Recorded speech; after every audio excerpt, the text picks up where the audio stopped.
62 के युद्ध को लेकर चीन बड़ी बड़ी डींगे हाँकता है, लेकिन हम आपको दिखाते हैं वो तस्वीरें जहां पर एक पराक्रमी भारतीय सैनिक सामने सैकड़ों चीनी, और आज भी उन 300 चीनी सैनिकों की कब्र चीन की कायरता की गवाही देते हैं।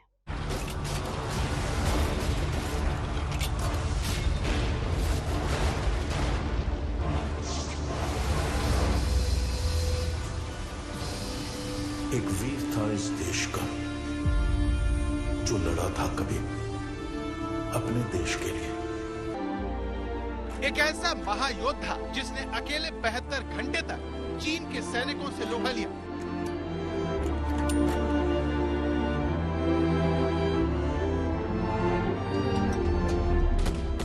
एक ऐसा महावीर जिसके नाम भर से चीन की फौज कांप जाती है।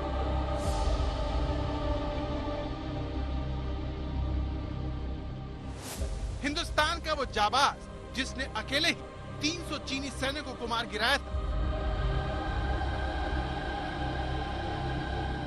भारत का वो शूरवीर जिसने 300 चीनी सैनिकों की कब्र अकेले ही खोद दी थी। जंग गोला बारूद से नहीं जीती जाती, जंग सिपाही अपने जज्बे से पता करता है।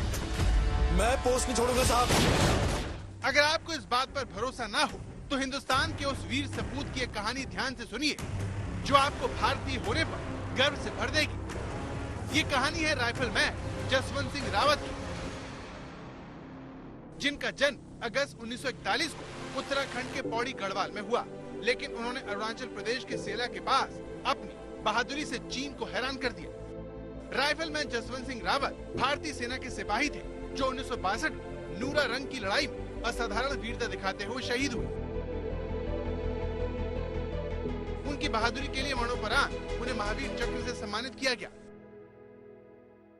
जसवंत सिंह रावत को बचपन से ही सेना में भर्ती होने का जुनून था, इसीलिए वो 17 साल की उम्र में सेना में भर्ती होने चले गए। कम उम्र की वजह से वो सेना में भर्ती नहीं हो पाए, लेकिन 19 अगस्त 1960 को बतौर राइफलमैन सेना में भर्ती होने का उनका सपना पूरा हो गया। 14 सितंबर 1961 को उनकी ट्रेनिंग पूरी हुई और एक साल बाद 17 नवंबर 1962 को अरुणाचल प्रदेश पर चीन हमला कर दिया। लेकिन जसवंत सिंह रावत, लांस नायक त्रिलोकी सिंह नेगी और गोपाल गोसाई ने वापस लौटने से इनकार कर दिया। जसवंत सिंह, उनके साथी लांस नायक त्रिलोकी सिंह नेगी और गोपाल सिंह गोसाई ने एक बंकर से कहर बरपा रही चीनी मीडियम मशीन गन को शांत करने का फैसला किया। बंकर के पास पहुंचकर उन्होंने उसके अंदर ग्रेनेड फेंके और बाहर निकल रहे चीनी सैनिकों पर हमला बोल दिया।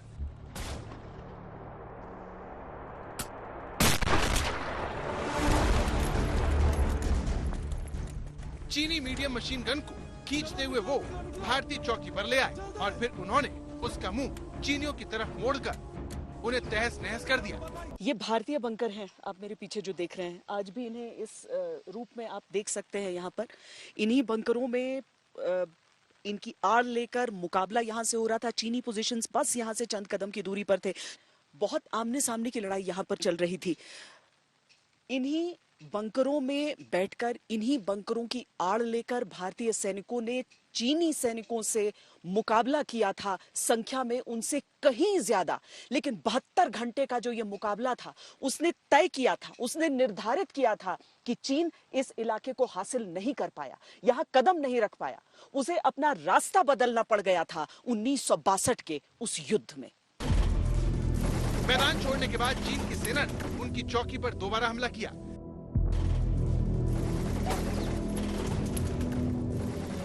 चीन की एमएमजी यानी मीडियम मशीन गन पर कब्जा करने पर त्रिलोकी और गोपाल शहीद हो गए। अपने साथियों को गंवाने के बाद जसवंत सिंह रावत 72 घंटों तक भूखे प्यासे रहकर अकेले चीन के सैनिकों से मुकाबला किया।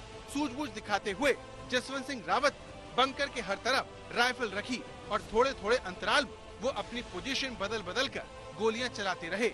इससे चीन के सैनिकों को लगा कि चौकी में अब भी भारतीय जवान मौजूद है। इस तरह जसवंत सिंह रावत साबित कर दिया कि जंग गोला बारूद और हथियारों से ज्यादा सिपाही के हौसले से जीती जाती है। जंग गोला या बारूद से नहीं जीती जाती, जंग जीती जाती है तुम्हारे जैसे सिपाहियों के होने से। ये 300 चीनी सैनिकों की कब्रें हैं। आए तो थे मंसूबे लेकर अपने कि हिंदुस्तान के समूचे हिस्से पर वो कब्जा कर लेंगे, लेकिन यहाँ पर अपने मंसूबों के साथ वो दफन हो गए थे। जसवंतगढ़ का जो ये समर स्मारक है, यहाँ पर एक पूरी लड़ाई का हर एक हिस्सा एक जीते जागते उदाहरण के तौर पर यहाँ पर स्थापित किया गया है। 28 अक्टूबर 1962 की बात है जब चौथी गढ़वाल राइफल्स को यहाँ पर डिप्लॉय किया गया था, और उसके बाद 17 नवंबर की वो तारीख जब यहाँ पर वो लड़ाई लड़ी गई थी जिसमें 5 लहर में चीनियों ने आक्रमण किया था, और उसका जो अंजाम हुआ था वो यहाँ पर हम साफ साफ देख रहे हैं।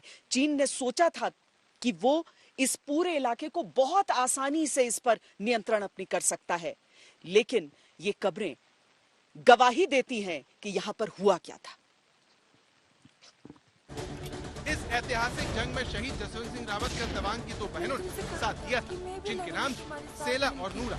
लेकिन चीन के सैनिकों ने आखिरकार जसवंत सिंह रावत को चारों तरफ से घेर लिया, और कहा जाता है कि जब उनको लगा कि चीनी सैनिक उन्हें बंदी बना लेंगे तो उन्होंने अंतिम बची गोली से अपने आप को निशाना बना लिया।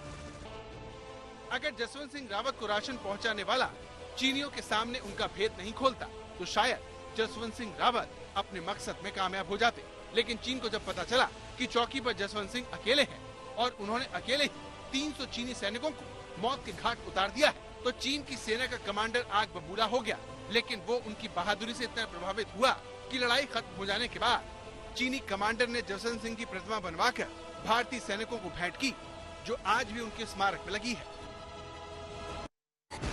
20 नवंबर 1962 को युद्ध विराम की घोषणा कर दी गई, लेकिन तब तक जसवंत सिंह रावत पोस्ट नहीं छोड़ूंगा साहब चीनी सैनिकों को मार गिराया। जिस स्थान पर उन्होंने मोर्चा संभाला था वहां पर उनकी याद में एक मंदिर बनाया गया है, जहां पर उनके इस्तेमाल की जाने वाली अधिकतर चीजें रखी गई हैं। इस रास्ते से गुजरने वाले जनरल हो या फिर जवान उन्हें श्रद्धांजलि दिए बिना आगे नहीं बढ़ते। जसवंत सिंह के मारे जाने के बाद उनके नाम के आगे स्वर्गीय नहीं लगाया जाता। यही नहीं, जसवंत सिंह रावत को मौत के बाद प्रमोशन भी मिलता है।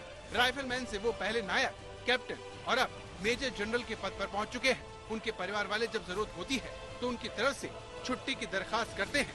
जब छुट्टी मंजूर हो जाती है तो सेना के जवान उनके चित्र को पूरे सैन्य सम्मान के साथ उनके उत्तराखंड के पुश्तैनी गांव में ले जाते हैं, और जब उनकी छुट्टी खत्म होती है तो उस चित्र को ससम्मान वापस उनके असली स्थान पर ले जाया जाता है। हिंदुस्तान की सेना को जसवंत सिंह रावत जैसे योद्धा आज भी प्रेरणा देते हैं और पूरा देश उन्हें सलाम करता है। तवांग से श्वेता सिंह के साथ आज तक ब्यूरो।